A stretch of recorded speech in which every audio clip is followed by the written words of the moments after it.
Hey guys, Nebraska Farm Boy here, and something that's been all over the news for the last, 50 years is the danger of endangered species going extinct. And to be honest, they have a sort of a point. There have been some species that have gone extinct. The passenger pigeons went extinct. I once shot a raccoon, and so it went extinct. The last Tyrannosaurus Rex was in our chicken coop last night,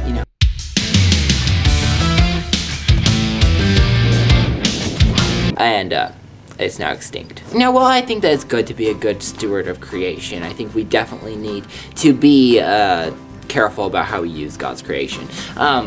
There's one thing I find funny about all that, and that's that there's generally a political motive behind what they're doing. I don't know why, I don't know what would ever get into anyone's mind that they would do something like that, but, it just is, it happens, I don't know.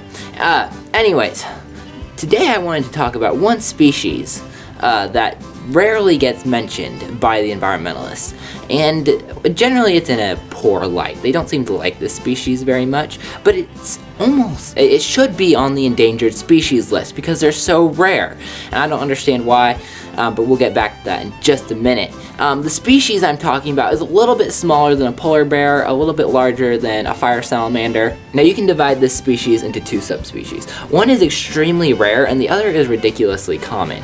The one that is really common often resembles a large species of mushroom, and it generally grows on a couch. Yeah, we're talking about young men. Now, you don't hear about it very often, but there's been a sharp decline in young men, and maybe that's just because there's no political value behind it. I don't know.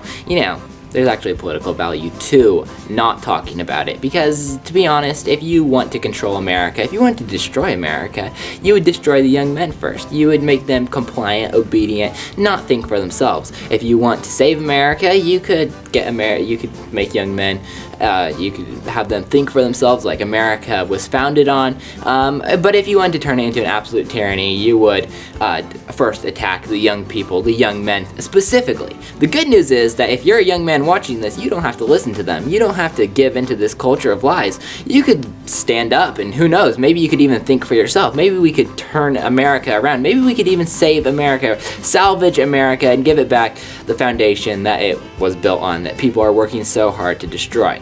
Maybe some young men will stand up and fight for all that they hold dear. Maybe some young men, even though we could not turn America around, maybe some young men could at least turn their lives around. This is Nebraska Farm Boy here, just giving you some stuff to think about. Be sure to protect that endangered species, and if you happen to be one of them, big thumbs up to you.